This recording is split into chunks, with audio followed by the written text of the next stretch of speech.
Hola, hola.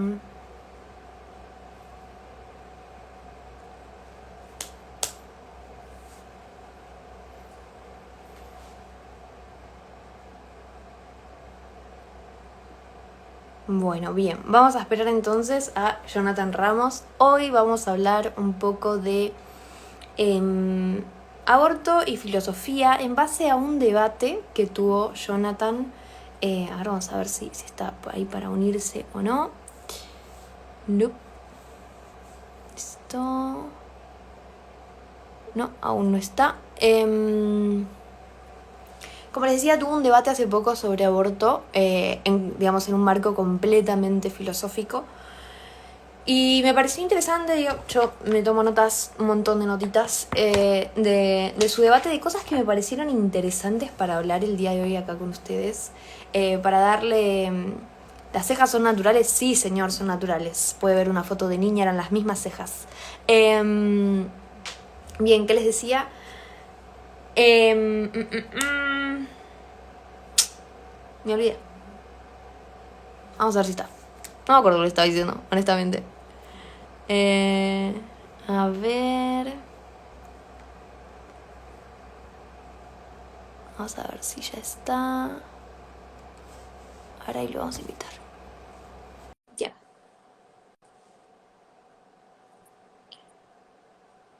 Bien, bien, bien, bien. Ahí está. Vas a tener que, Hola, ¿cómo te va, Nico? para quedar bien. Sí, ahí no estoy bien. No, ahí está de costado. Ah, mirá, ahí, Ahí está, bien. Bueno, mirá vos. un Bueno, gustazo tener. Como decía hace un ratito, en el fin de semana, bueno, en el fin de semana no, ¿qué estamos? La semana pasada. No me acuerdo exactamente cuándo.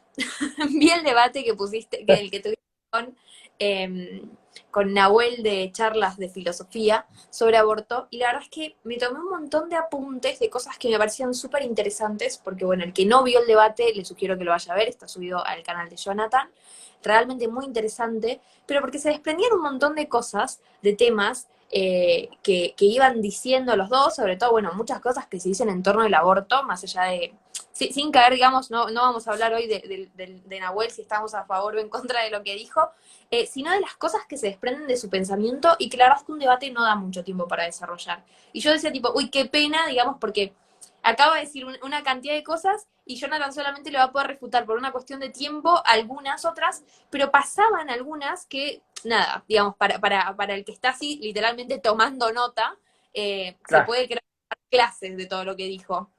Y me pareció valiosísimo porque creo que tenés un muy buen nivel, la verdad es un nivel admirable en todos los temas que manejás, en cómo lo tratás, y además la filosofía, no sé, seguramente a vos te pasa, ¿no? También, como sos de la especialidad, pero en el debate de aborto queda tan relegada, ¿no? Si bien es el fundamento en el fondo que hace que estemos debatiendo esto, la filosofía es, vos tenés tu filosofía, yo tengo la mía, y entonces cada uno defiende lo que quiere, digamos, en torno a la filosofía, se habla como muy livianamente. Y no se desmenuza todo lo que hay detrás, digamos, para la gente normal, digamos, una Guadalupe Batallán que nada tiene que ver con filosofía, una señora Marta que, no sé, que está charlando en el living de su casa con su nieta y en realidad están teniendo, digamos, posturas filosóficas completamente distintas, pero que cada, digamos, siempre asumir una postura lleva otras consecuencias, pero en estos relatos no se dice toda la verdad, se dice una parte, digamos, no, te presento una serie de ideas porque no te las puedo presentar completas, porque si te las presento completas, digamos, te espantaría seguramente o verías que en el fondo, digamos, no es lo que decís estar defendiendo. Así que te pido primero que para acá no te conocen, te presentes y después nada, te voy a andar picando con cosas. Bueno, sí, mira, yo soy filósofo de profesión y de vocación. Me dedico a la filosofía hace por lo menos 15 años. Mi primer libro de filosofía lo publiqué a los 19. Me ganaste. ¿Vos a qué edad lo publicaste a los 20? 21. Mirá vos. Así que la pasión por el saber es prematura. Yo estudié historia y filosofía, me recibí en las dos carreras, así que me encanta la historia, la política, la filosofía. He nacido en el seno de una familia protestante, así que sé mucho también de religión, de teología. Me gusta mucho y he publicado bastantes libros sobre teología. Eh, Esa es una beta importante en mi carrera, la teología. Y después lo importante es que siempre he podido naufragar en el ambiente del progresismo y del conservadurismo porque mi religión me hizo progresista. Esto es algo muy curioso. La religión que yo profesaba, que es la religión metodista, es una religión que viene de Inglaterra en el siglo XVIII, surge con John Wesley y tiene en la Argentina una impronta muy, muy progresista. De hecho, la Iglesia Metodista militaba el aborto hace 40 años, cuando el Partido Obrero no hablaba de aborto, por ejemplo. Entonces es increíble cómo esta iglesia siempre estuvo a la vanguardia de los temas progresistas y yo de alguna manera siempre los he militado a esos temas, así que yo estuve adentro del progresismo, he participado de las organizaciones de católicas por el derecho a decidir, he publicado libros progresistas también, digamos que no es un tema que yo lo toque de oído, Mm. ¿no? Y después estudiando filosofía, sobre todo filosofía clásica, Platón, Aristóteles, Santo Tomás de Aquino, de alguna manera estos autores me han podido acomodar la cabeza, ¿sí? Porque yo siempre digo que la filosofía clásica, Aristóteles y Platón, son como el solfeo de la filosofía, ¿no? Los que saben de música entienden que el solfeo es el punto clave donde se afina el instrumento, ¿sí? Y yo creo que todo filósofo debe conocer la filosofía clásica porque son los temas fundamentales de la filosofía. Entonces, bueno, hoy sí, hoy soy un filósofo clásico, hoy me dedico a la filosofía de Santo Tomás de Aquino. Hubo una conversión filosófica propiamente dicha, en el sentido de que pasé de Marx, Nietzsche y Freud a, a Platón, Aristóteles y Santo Tomás de Aquino. Y bueno, hoy me dedico a eso, pero conozco la filosofía contemporánea, conozco cómo piensan los progresistas, he sido marxista 10 años, así que conozco muy bien el pensamiento de Marx, eh, y bueno, es por eso que yo en mi batalla puedo dialogar con ellos de tú a tú, conociendo el trasfondo de su pensamiento, y es por eso que creería yo que tengo por ahí esa ventaja de poder desarmar desde adentro al progresismo, digamos. Sí, de hecho, antes de arrancar, ¿no? Pero quiero resaltar esto que decías que es fundamental, ¿no? Vos decías, como fui progresista, los conozco bien. Y a mí me pasa un poco, yo nunca fui progresista, pero me crié en un ámbito, digamos, el del Nacional Buenos Aires, que es sumamente progresista. Entonces, creo que está bueno también para resaltarle para los que están escuchando, ¿no? Porque siempre hay como comunicadora, me pasa que tengo ganas, ¿viste? De transmitir eso, pero está buenísimo conocer las ideas del enemigo, pero no como de oídas, de, digamos, conocerlas de verdad, porque eso creo que marca realmente la diferencia cuando uno los tiene que enfrentar, digamos, uno no puede enfrentar algo que no conoce. Y creo que da muchísima soltura a la hora de hablar, conocer de fondo, ¿no? No conocer superficialmente o también ese miedo que a veces, no sé, pasa, pareciera que hay como una especie de miedo, no los quiero leer porque me voy a convertir, no los quiero, digamos, no estar en el mismo ambiente porque parece que me van a secuestrar y me van a cambiar las ideas, pero hay un poco de eso, no sé, pasa, a mí me pasa, yo era de la UBA, ¿no? Y, y medio que cuando me empecé a relacionar en este medio un poco me decían, no, bueno, pero no vayas a la UBA, tipo, ¿por qué vas a ir a la UBA? ¿Por qué no vas a otra universidad? Ahora en realidad estoy en otra universidad porque me siento, digamos, me hallo más ahí para lo que estoy estudiando, una oportunidad grandiosa, qué sé yo, pero creo que también está buena la experiencia de decir, me empapo un poco de lo que viven para entenderlos, para refutarlos, pero también para entenderlos y saber de dónde surgen esos reclamos que tienen.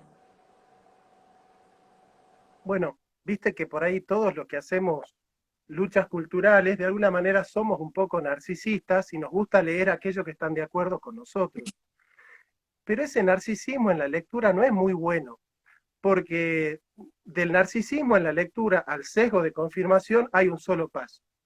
¿no es cierto? Y el sesgo de confirmación es donde vos te retroalimentás de las ideas que vos ya tenés y nunca vas a crecer si vos lees a aquellos a los que están de acuerdo con vos.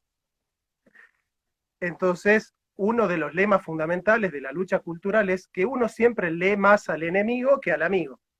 Uno siempre lee más a aquellos a los que uno tiene que atacar, porque uno nunca sabe por dónde te pueden entrar.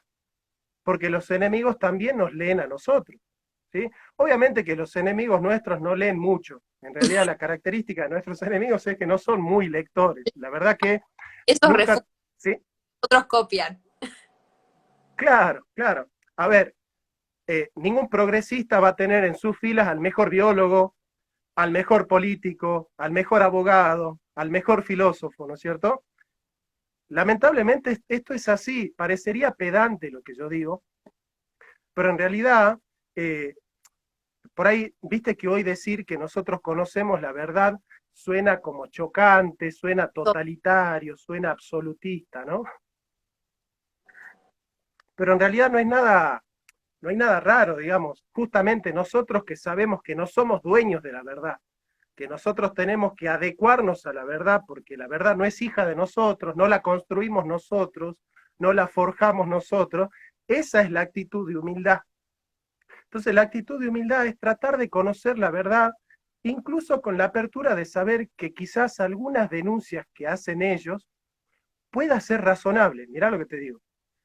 Entender que ciertas denuncias que ellos hacen pueden ser razonables. Yo por ahí divido en tres. Yo sé que vos me vas a entender este método que yo utilizo en filosofía. Yo hago un diagnóstico donde trato de estudiar el problema, cuál es el contexto del problema, cómo surge el problema.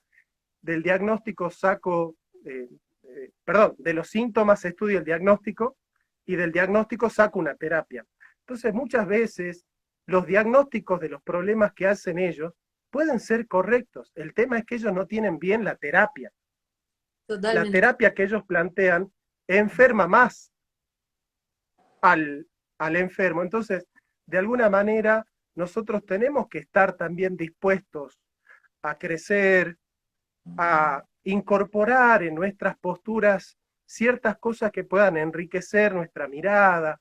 Yo estoy en contra del dogmatismo porque el dogmatismo no nos ayuda a conocer la verdad y a militar seriamente las cuestiones del derecho, de la justicia, de la verdad, ¿no es cierto? Y es por eso que vos me vas a encontrar muchas veces a mí utilizando categorías de Marx para mostrarle a los progresistas que ellos están en contra de lo que piensa Marx, que ellos estarían en contra de lo que dice Nietzsche, en contra de lo que dice el psicoanálisis, eh, porque bueno, hay un lema que dice Santo Tomás que a mí me gusta mucho, él dice, la verdad es verdad, no importa quién la diga, ¿sí? La verdad, ¿no es cierto?, se impone aunque la diga alguien que alguien que tenga fama de ser hereje, alguien que tenga fama de ser sofista, alguien que tenga fama de ser falseador. En ese sentido, nosotros tenemos que estar dispuestos a buscar la verdad. Y es por eso que yo he ampliado mi horizonte y en la argumentación que vos hiciste, que vos viste en ese debate, yo he podido basarme en Heidegger, en Ricoeur, he podido basarme en Marx, en Mircea Eliade, que son autores que ellos no los tienen como autores conservadores, no los tienen como autores que leemos nosotros los pro vida, y que son autores que están profundamente en contra de esa agenda progresista, de esa agenda moderna, de esa agenda global.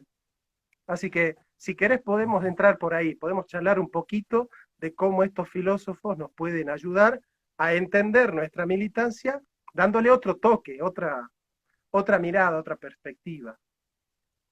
Sí, me parece perfecto y además creo que se une un poco, me di cuenta sin, viste, yo tenía acá unas notitas, ¿no? Como para pincharte después. Eh, y, y me di cuenta que un poco terminamos cayendo en acá una segunda flechita que tenía, ¿no? Y esto que él planteaba en el debate, Nahuel, ¿no? Que, ojo, yo quiero aclarar a la gente que está viendo, no estamos sacándole mano a Nahuel, me interesaron las ideas que planteó Nahuel, por eso lo voy a traer a colación. Pero que decía esto de los conservadores no pueden ver la realidad, ¿no? Y me quedo un poquito con lo que planteabas recién de que equivocan la terapia. Yo siempre hablo de eso con otras palabras y digo que el problema que nosotros tenemos, o que tenemos actualmente, ¿no? Es que dejamos de lado un montón de cosas que ellas trataban, las feministas, o el progresismo en general, qué sé yo, medio ambiente, los derechos de las mujeres, digamos, una serie de temas que evidentemente mostraban que había problemas, que había problemas y que nosotros no supimos dar una respuesta, porque lo ignoramos, porque ni siquiera dijimos no existe, digamos, no sé, no es digno de ser tratado ahora. Y a ver, yo entiendo que hay problemas, digamos, a mí me moviliza digamos, los problemas, las vulneraciones a la dignidad humana de todos, ¿no? Y me molesta mucho la pobreza en un país donde tenemos un montón de pobreza. Y tal vez seguramente lo vea prioritario a, no sé, ponerse a luchar por el tema del medio ambiente ahora cuando veo que hay cosas más urgentes. Pero el problema es que en pos de eso dejamos de hablar de lo otro. Y lo otro fue copado completamente con una sola visión, que es estas soluciones que claramente no compartimos, ¿no? Pero que ahí, digamos, dejamos que simplemente como dejamos solo para que se encarguen ellos. Y bueno, volviendo a eso, decía, Nahuel había planteado esto de los conservadores no pueden ver la realidad. En realidad creo que en su momento cuando hablaba de conservadores se refería al derecho natural también, a toda la filosofía que hay detrás del derecho natural, ¿no? Pero, pero ¿cómo, digamos, esto es algo que aparece muchísimo en la argumentación verde, ¿no? Nosotros no vemos la realidad, nosotros nos basamos en nuestros dogmas. Y vos, desde la filosofía, esas pequeñas afirmaciones, ¿cómo las podés desarmar?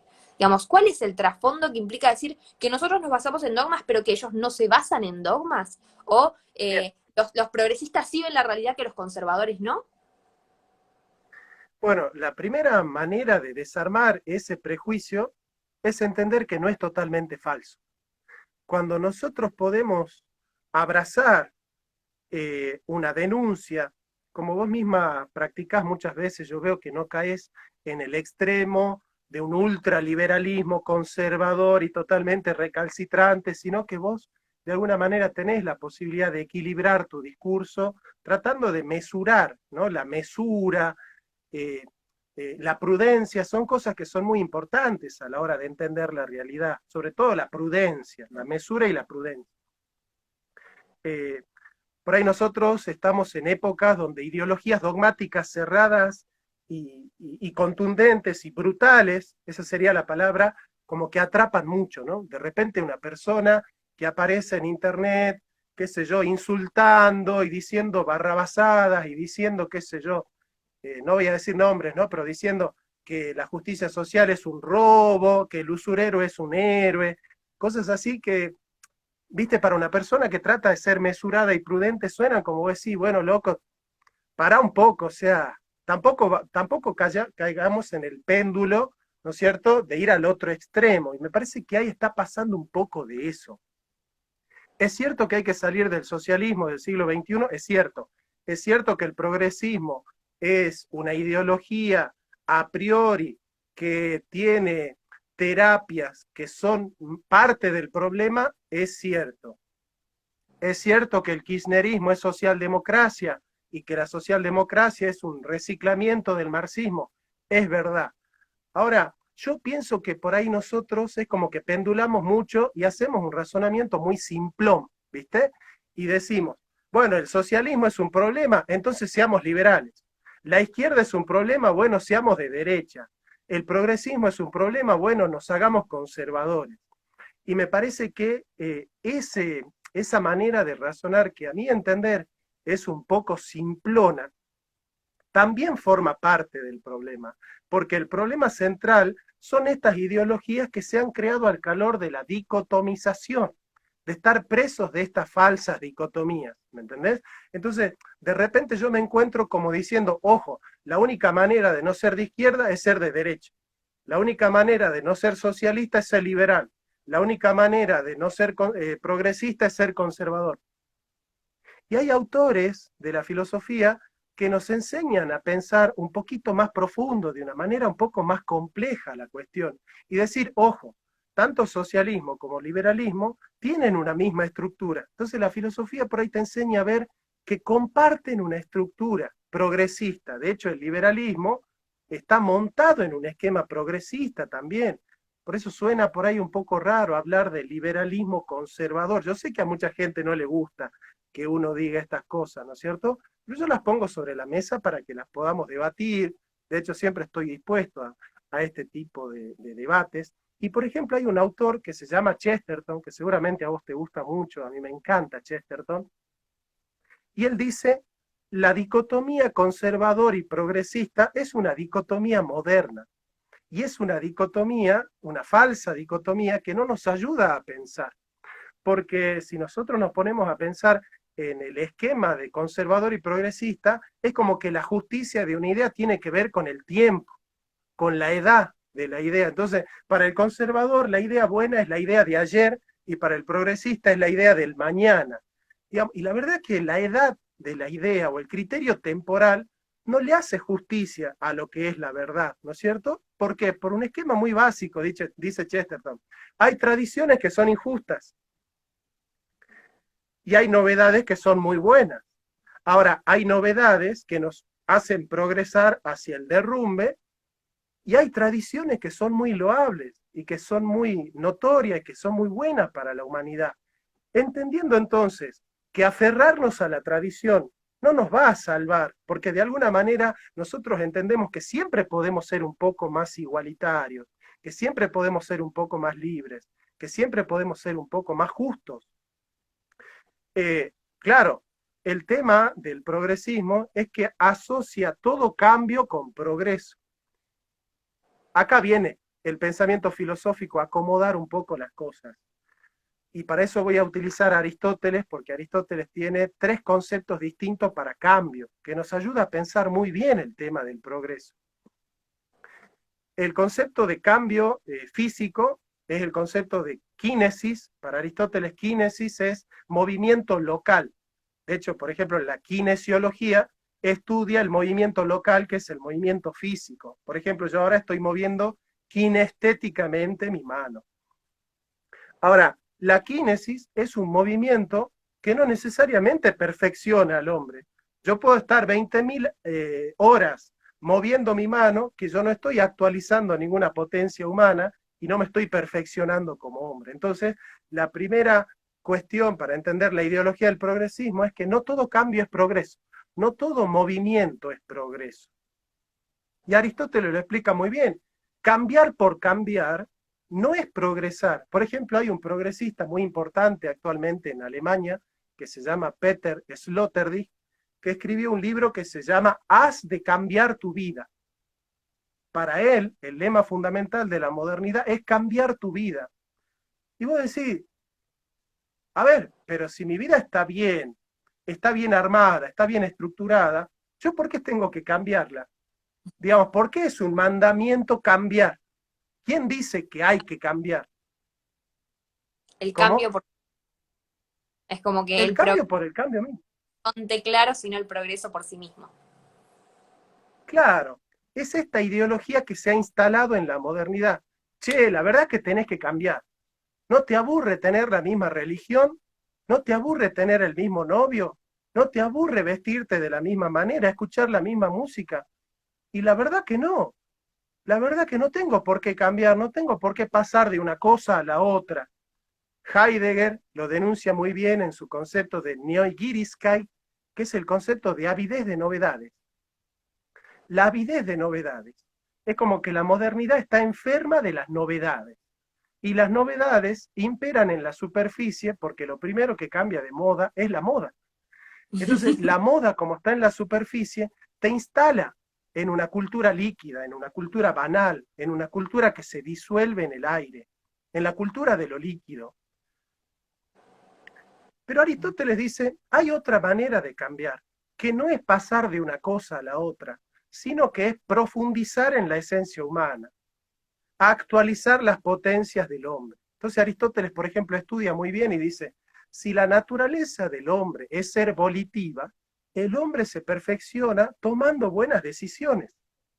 Tomar buenas decisiones te ayuda a crecer como persona.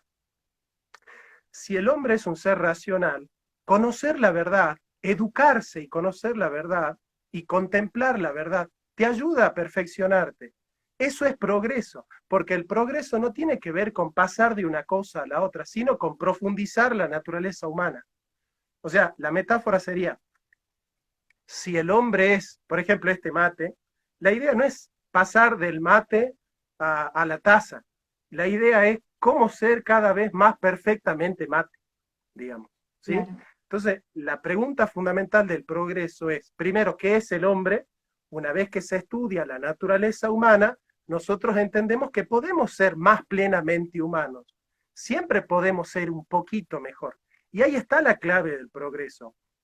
Y yo pienso que cuando ellos dicen que los conservadores no miramos la realidad, es por eso que vos estás diciendo.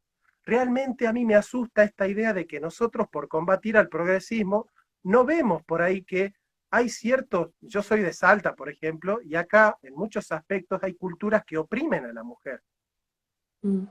que oprimen a la mujer, ¿no es cierto? Obviamente que yo no voy a hacer el diagnóstico del patriarcado, de que el cristianismo oprime a la mujer por el lema de Adán y Eva, esas cosas yo no voy a caer, pero tampoco yo no voy a dejar de ver que hay un problema.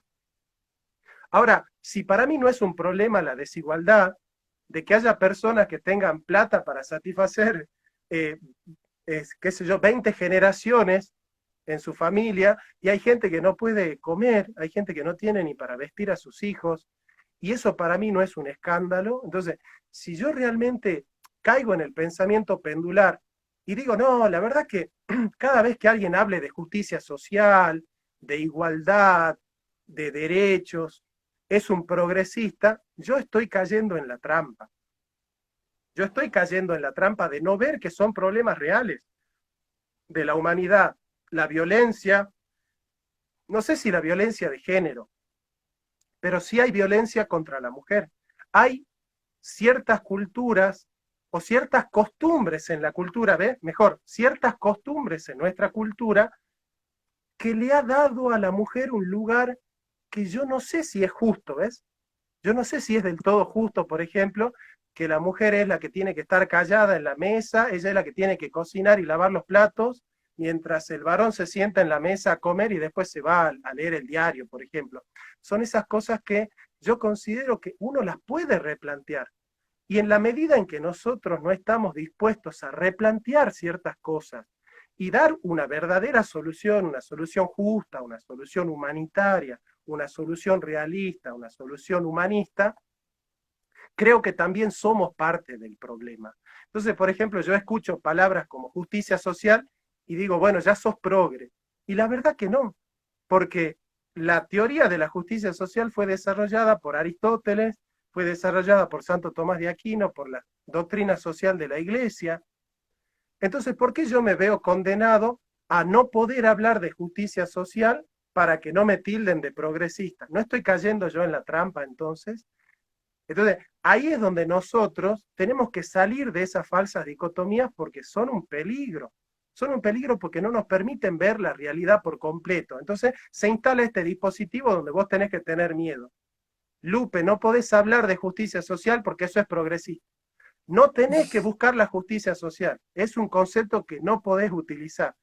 Y bueno, entonces no puedo seguir la doctrina social de la Iglesia, porque la doctrina social de la Iglesia Católica Apostólica Romana me manda a bregar por la justicia social y el progreso de los pueblos. Entonces, me parece que ahí es donde la izquierda tuvo la astucia del asalto semántico. Se adueñó de la palabra justicia social, se adueñó de la palabra igualdad, se adueñó de la palabra progreso y le cambió el concepto. Entonces la gente escucha ese concepto y piensa que es progresista el concepto y es cristiano. Entonces me parece que ahí es donde yo siempre invito a la gente a decir, ojo, no caigamos en la trampa.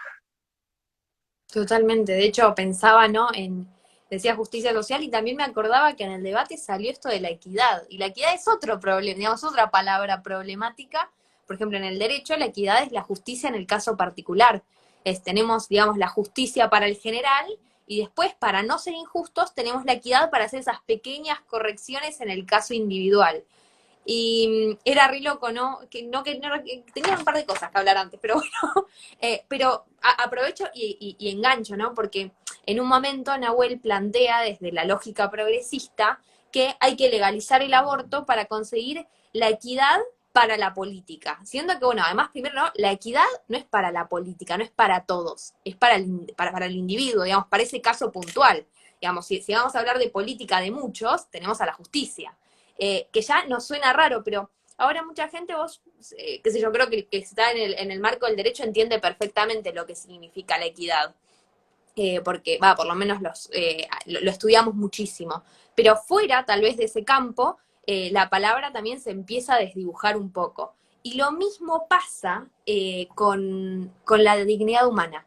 Y también es algo que salió en el debate, ¿no? Que parece que dignidad humana es un concepto religioso. Que si bien claramente la religión tiene un respeto muy grande por la dignidad humana, a muchas veces todos estos, de hecho me acuerdo, Nahuel decía que había que descartar conceptos como dignidad humana porque eran religiosos, no eran de las ciencias y había que jugársela por conceptos jurídicos, digamos, biológicos, digamos, enumeró una serie de ciencias entre las cuales estaba el derecho. Pero olvidó completamente que la dignidad humana es el concepto fundamental que, digamos, es el concepto que fundamenta, por ejemplo, todas las declaraciones de derechos humanos. Y no estamos hablando de derecho natural, obviamente también, ¿no? Pero también nos podemos basar, digamos, el fundamento de un montón de tratados de derecho positivo en el fondo. Pero es otra palabra así desdibujadísima. Hay muchas palabras que están desdibujadas, que están resemantizadas, ¿ves? Lo primero que hay que entender, que es una ideología que se enseña en derecho también seguramente, es que los derechos humanos surgen en la Revolución Francesa, y eso es mentira. Es como, Claro, antes, es como que te pintan ese... Claro, antes teníamos derechos naturales, cambiaron de nombre, pero en el fondo son lo mismo. claro. Por ejemplo, nosotros tenemos que estudiar los debates de Salamanca, ¿no es cierto? Los debates entre Ginés de Sepúlveda y Francisco de Vitoria, porque yo no sé si se saben, mucho no se dice, el imperio español es el primer y único imperio en la historia de la humanidad que en pleno apogeo de su poder llamó a un comité de ética y de teología para que evalúen si su proceder era justo o injusto. ¿A vos te cabe en la cabeza que el imperio español, en su apogeo de poder, le diga a los teólogos y a los filósofos, oigan, hagan debates para que juzguen si nuestro proceder es justo o injusto? No lo puedo, o sea, no entra en la cabeza que un imperio haga eso. Bueno, el imperio español hizo eso en los debates de Salamanca y ganó la postura de Francisco de Vitoria, que dice que todos los individuos de la especie humana, en este caso los indígenas, aborígenes, ¿viste? Uno ya no sabe qué palabra tiene que usar porque el Los progresismo nativos. te enseña a hablar. Claro, este, todos los individuos de la especie humana son personas humanas, dice Francisco de Vitoria, y todas las personas humanas tienen derechos humanos. Esta estructura es la estructura fundamental del derecho. Fíjate, vos tenés la ciencia que dice que todo ya concebido es un nuevo individuo de la especie humana. ¿Qué hace la filosofía? La filosofía dice, todo individuo de la especie humana es persona humana. Fíjate vos qué simple. Parece una verdad de perogrullo. ¿Cómo que no? Sí, todo individuo de la especie humana es persona humana. ¿Y qué dice el derecho? El derecho español dice, toda persona humana tiene derechos humanos.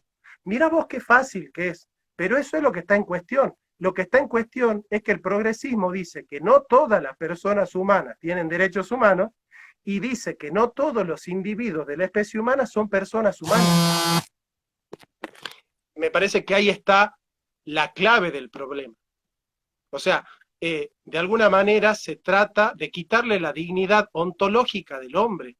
Yo te escuché hablar de la pena de muerte y me resulta muy interesante hablar de eso porque nosotros los tomistas desarrollamos la dignidad ontológica y la dignidad moral. Y es muy peligroso ser pro vida y defender la pena de muerte porque se nos cae, se nos desarma el discurso. ¿Por qué? Porque todo ser humano tiene derechos humanos por su ontología, por ser persona humana. En filosofía, porque el hombre es un fin en sí mismo y no es un medio. Por ejemplo, el ya concebido no es un instrumento para mi felicidad y para mi goce.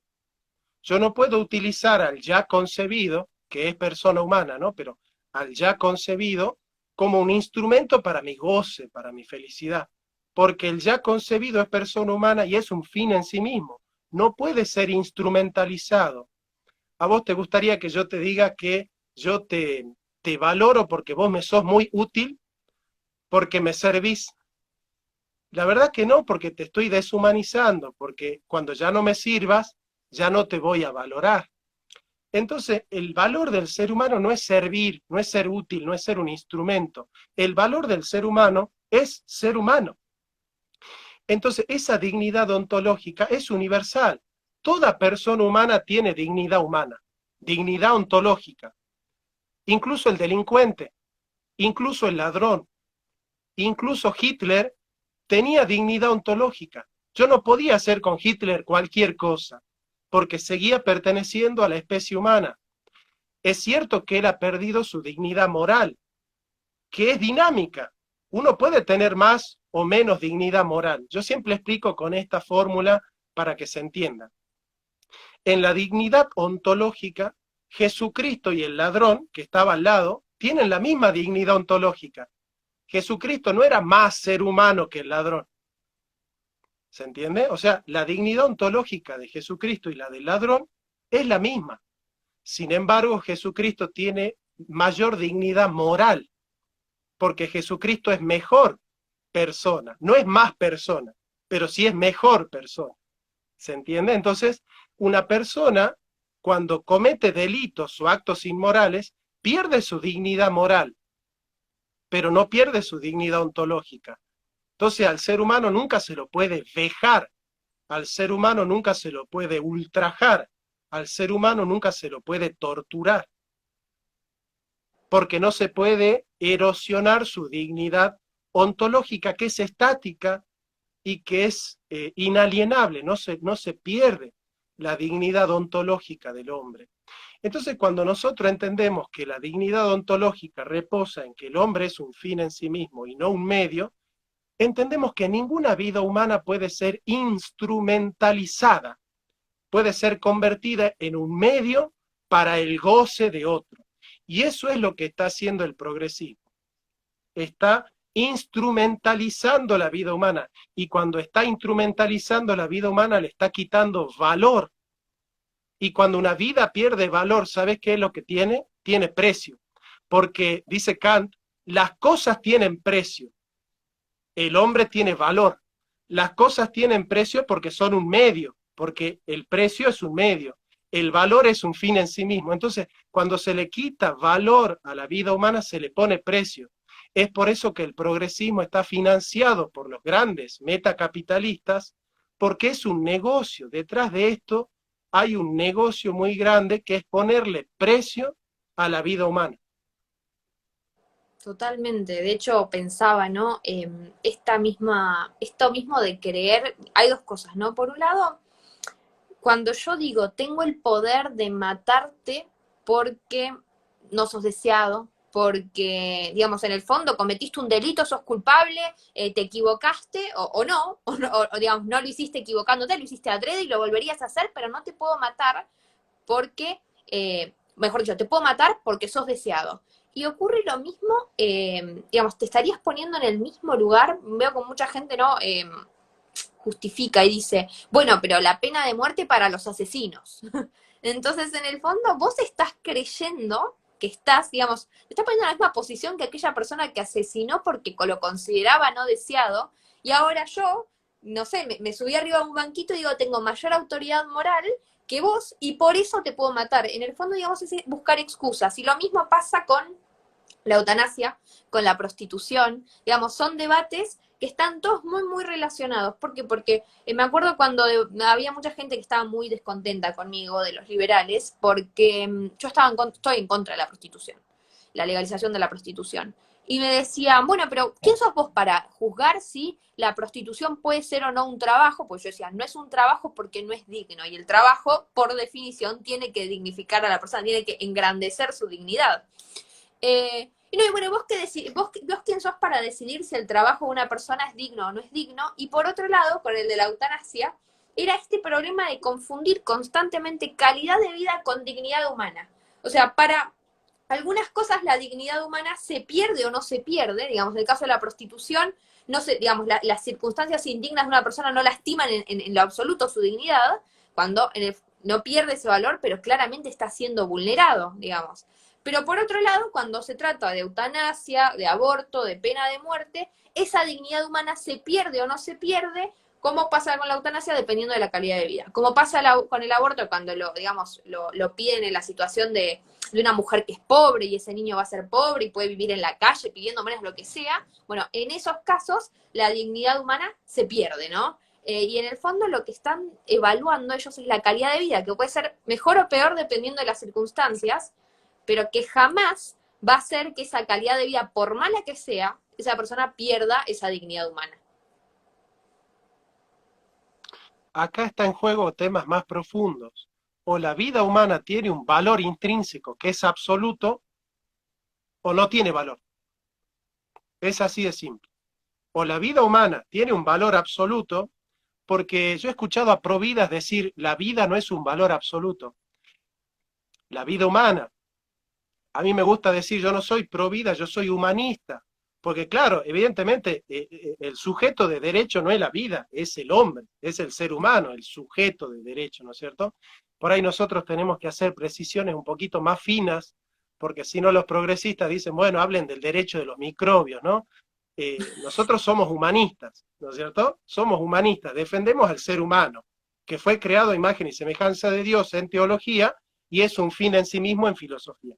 Estas dos verdades son autónomas, es decir, si no existiera la Biblia, ¿el hombre no tendría valor? No, sí tendría valor. Son verdades autónomas que dicen lo mismo. La filosofía y la teología dicen la misma verdad, pero cada una de manera autónoma. Es decir, la filosofía no necesita de la religión para afirmar el valor absoluto de la vida humana, y la Biblia no necesita de la filosofía para afirmar el valor absoluto de la vida humana. Sin embargo, estas dos verdades dicen lo mismo. Yo le llamo autonomías integradas a la filosofía y a la teología. En este sentido, por ejemplo, dicen, la vida humana no es un valor absoluto porque hay casos de legítima defensa donde se puede quitar la vida. Pero el único motivo por el cual se puede quitar la vida a otra persona es para salvar tu vida. Es porque la vida tiene un valor absoluto que la única excusa para quitar la vida a otra persona es para salvar la vida, salvar la vida de alguien.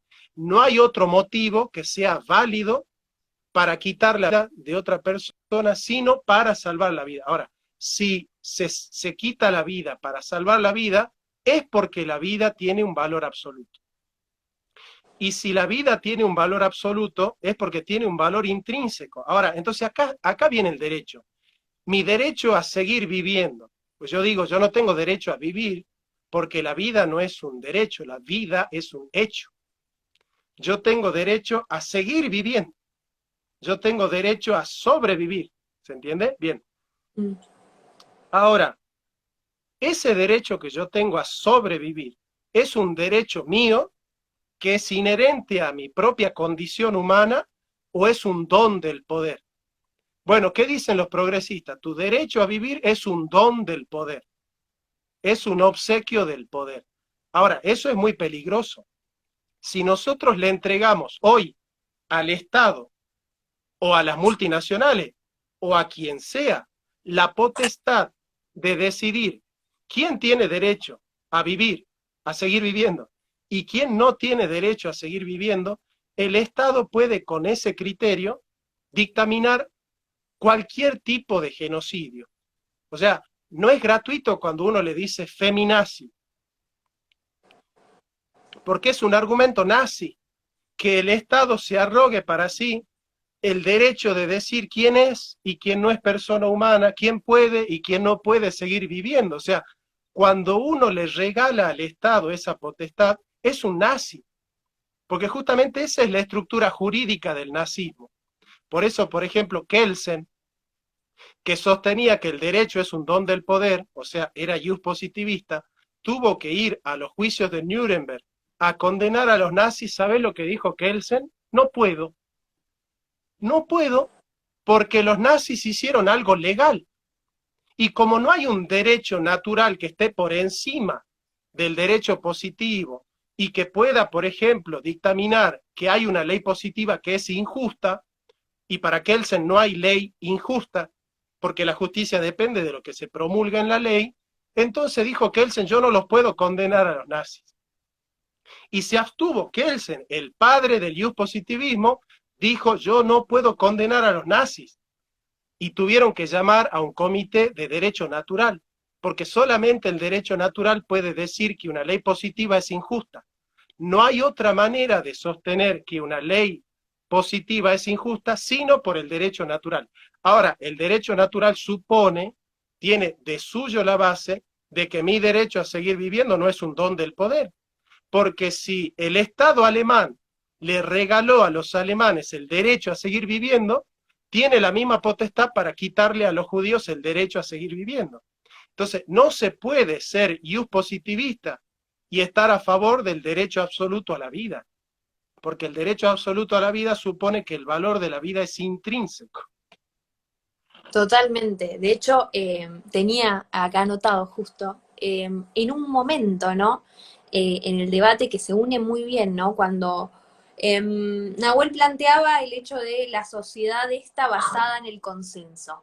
Pido disculpas si se escucha algún ladrido o alguna cosa por el estilo, pero tengo, bueno, a mi cachorrito por acá dando vueltas y a veces se pone medio molesto.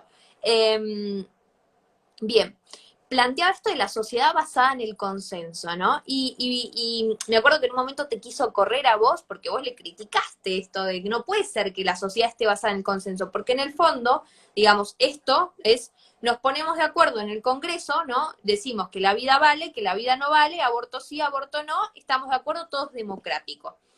Eh, pero el problema es que incluso no siendo positivista con el tema del aborto, ¿no? Si tomáramos una visión completamente positivista y dijéramos, bueno, es la sociedad del consenso, no podemos ignorar que incluso para el positivismo, hoy el aborto no podría ser legal porque había una serie de reglas que podían dar la validez o invalidez de la norma. Dígase, respeto de la Constitución Nacional, pero además que sigan teniendo coherencia todas las normas que tenemos en el ordenamiento jurídico. Porque la protección de la vida no está solamente, digamos, en sí, el aborto es la protección de la vida en absolutamente todas partes, digamos, un montón de disposiciones en el Código Civil y Comercial, más allá de cuándo empieza la personalidad jurídica, ¿no? O de cuándo la empezamos a contar, sino en si el niño, la madre puede reclamar una cuota de alimentos para el niño que está por nacer, por ejemplo. Lo vemos en la jurisprudencia, cuando se declara niño a, ¿cómo se llama? A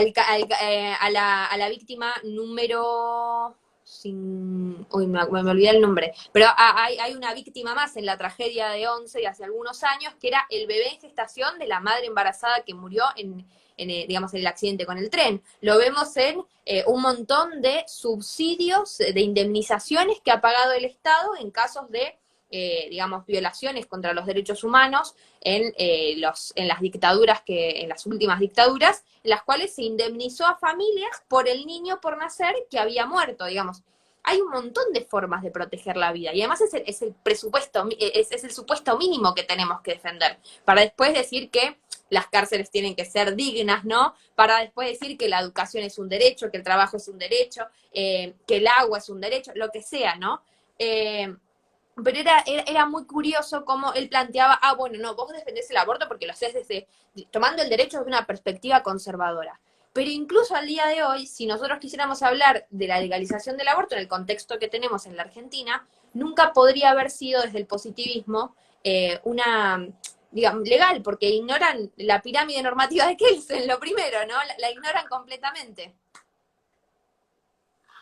La pirámide de Kelsen justamente está consagrada analógicamente en el artículo 31 de la Constitución Nacional, que le da a la Constitución y a los tratados internacionales con rango constitucional la jerarquía máxima.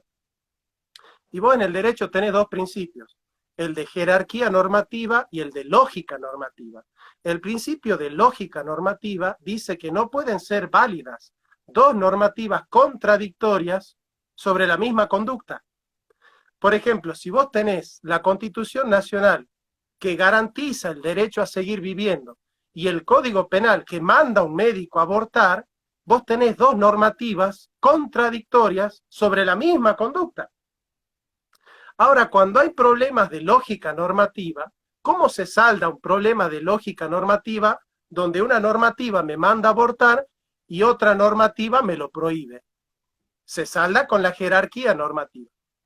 Entonces, de suyo, se supone que cuando dos normativas están en contra, siempre debe primar la normativa de mayor jerarquía. Ahora, en el 75-22 se incorporan tratados nacionales, pero hay un artículo del que nunca se habló, se habla muy poco, que es el del 75-23. Sí. El artículo 75, inciso 23, manda al Parlamento a dictar una ley de protección integral al ya concebido y a la madre. Es un mandato que le da la Constitución al Parlamento que nunca se dictaminó, esa ley de protección integral, y yo no escucho a muchos pro vida hacer hincapié en el 75-23, ¿no es cierto? Entonces vos tenés toda la razón. Sí, No, te no, no, escucho. no, se dice, yo No, no, decía Eh, totalmente, yo me acuerdo, me cayó, me callo que quiero aprender hoy. ter- no, termino y te dejo, porque yo también aprendo mucho de vos. Vamos a suponer que somos positivistas. Como vos decís, si somos positivistas, el derecho a la vida sigue estando garantizado en la Constitución Nacional y no hay ninguna ley inferior, ninguna ley ordinaria que pueda derogar la Constitución Nacional, salvo que llamemos a una asamblea constituyente, ¿no es cierto? Y reformemos la Constitución. Vos sabés que hay una abogada, una jurista, que es progresista, que se dio cuenta de esto y dijo, la verdad que esto no se puede hacer. Ya te voy a averiguar el nombre de esta jurista. Hay muchos juristas progresistas que se dieron cuenta de que es imposible. Y escribieron artículos incluso reconociendo esta imposibilidad procedimental. Ahora fíjate que es muy curioso porque el progresismo, cuando la ley positiva decía que el derecho a la vida estaba garantizado, ellos no aceptaban ese código positivo, no aceptaban esa ley positiva, no razonaban como positivistas, porque estaba puesto, de hecho la palabra positivo viene de positum, que significa poner. Las leyes positivas son las leyes que están puestas por escrito, ¿no es cierto? Entonces, ellos no razonaban como positivistas, porque estaba puesto por escrito que el derecho a la vida está garantizado desde la concepción. Estaba escrito. No razonaban como positivistas. Entonces, el progresismo tiene que ver con qué lado del mostrador estás. Cuando el progresismo no está en el poder, es relativista y dice que todos tienen derecho a opinar, que cada uno tiene derecho a vivir libremente, a tener su propia ideología, a tener sus propios principios. Pero cuando el progresismo llega al poder es totalitario, dogmático y absolutista. Y Totalmente. priva a cualquiera de decir su opinión cuando esa opinión no está en consonancia con los dogmas del poder. O sea, es ser progresista, es ser contradictorio, porque depende de qué lado del mostrador estás. Cuando está en el poder Macri, vos sos relativista, te pones liberal y garantizás el derecho a la libertad de expresión. Cuando estás en el poder, te convertís en totalitario, dogmático y absolutista. Cuando la ley no te beneficia, parecería que existe el derecho natural a las mujeres de elegir sobre su propio cuerpo. Cuando la ley dice otra cosa, ya no sos positivista. Pero cuando la ley dice que el derecho a abortar es un derecho, entre paréntesis, te convertís en jus positivista de golpe. Entonces, me parece que esa contradicción, yo he hecho un estudio muy minucioso de por qué sucede que el progresista tiene esa forma de razonar. Cuando quieras te la desarrollo porque es muy interesante, porque yo me he examinado a mí mismo. si yo he podido estudiar en mí qué es lo que había pasado, de por qué yo había sido progresista. Así que, nada, te escucho, pero cuando quieras te lo desarrollo así un poquito. Mira, ahora nos estamos quedando sin tiempo, pero para mí hay que hacer después una segunda parte en un par de semanas, que además te lo debo para tu canal de YouTube, que además los invito a los que están viendo a seguirlo, y charlamos eso también. Porque además digo, no tocamos 3 o 4 puntos de los que tenía anotados, pero se fueron conectando también, que era como no dejarlos afuera. Eh, que te decía, sí, yo también sabes que había notado hace un par de años, que fue 2, 3 años, estaba leyendo ¿A dónde vamos, caos o comunidad? De Martin Luther King. Y era re loco, ¿no? Como uno podía identificar que este progresismo es en apariencia constantemente tiene un discurso que si uno lo analiza, digamos, muy superficialmente, en formas se parece mucho, por ejemplo, a lo que planteaba King sobre el tema de los derechos civiles y políticos de los negros, ¿no? Por ejemplo, yo me pasaba que los leía y al principio, viste, como que un poco te generaba rechazo. Y pasa lo mismo con el tema del aborto, ¿no? Cuando no era legal, había un supuesto derecho natural de la mujer a abortar. Y no importa que la ley positiva diga que es delito, porque yo estoy segura de que tenemos el derecho a decidir.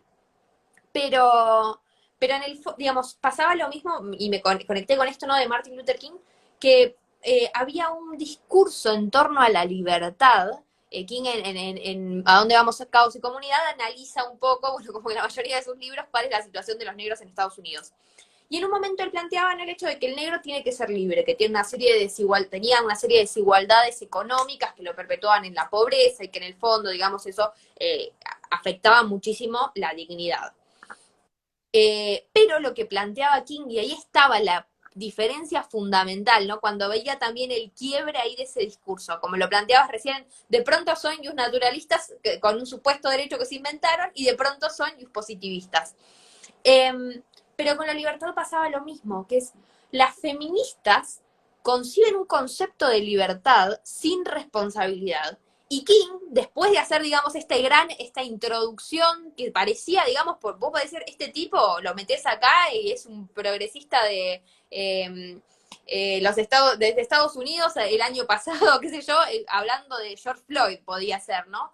Pero después King dedicaba una gran parte de su escrito a hablar de por qué era importante la responsabilidad para poder ser realmente libres. Y recuerdo puntualmente en un momento decía que el negro nunca iba a ser libre hasta que no pudiera ser responsable. Entonces, todo lo que le pasara sin que él lo decidiera, jamás iba a poder hacerse responsable, entonces no estaba siendo libre. Digamos, si el negro no conseguía trabajo o seguía viviendo en situación de pobreza, pero no podía él elegir vivir en la situación de pobreza, las consecuencias de lo que le estuvieran pasando iban a ser, digamos, una imposición en el fondo, porque no había sido, digamos, había una conexión muy, muy grande entre una cosa y otra. Y eso es lo que este discurso deja de lado por completo. Y ahí me marca esto que nos quedan 2 minutos cerrando, 1:53. Así que me parece que nos vamos a quedar. No sé si querés, si te molesta, ¿no estás medio con la agenda ocupada? ¿O podemos hacer otro vivo y seguir charlando? Dale, podemos hacerlo, sí, dale. Dale, me quedo con las ganas. Bueno, Dale, entonces dale, dale. ¿Me lo corto mandás este ahora? otro. Ahora Dale, me lo finalizo mandás. este para la gente, así que no se preocupen, va a quedar acá y seguramente después también en mi canal de YouTube lo pongamos todo seguidito. Pero ahora abro otro, así que nada, los que estén acá, esas casi 500 personas que tenemos acá, se pueden sumar al otro que abro ahora inmediatamente. Dale, Dale, genial. hagamos así.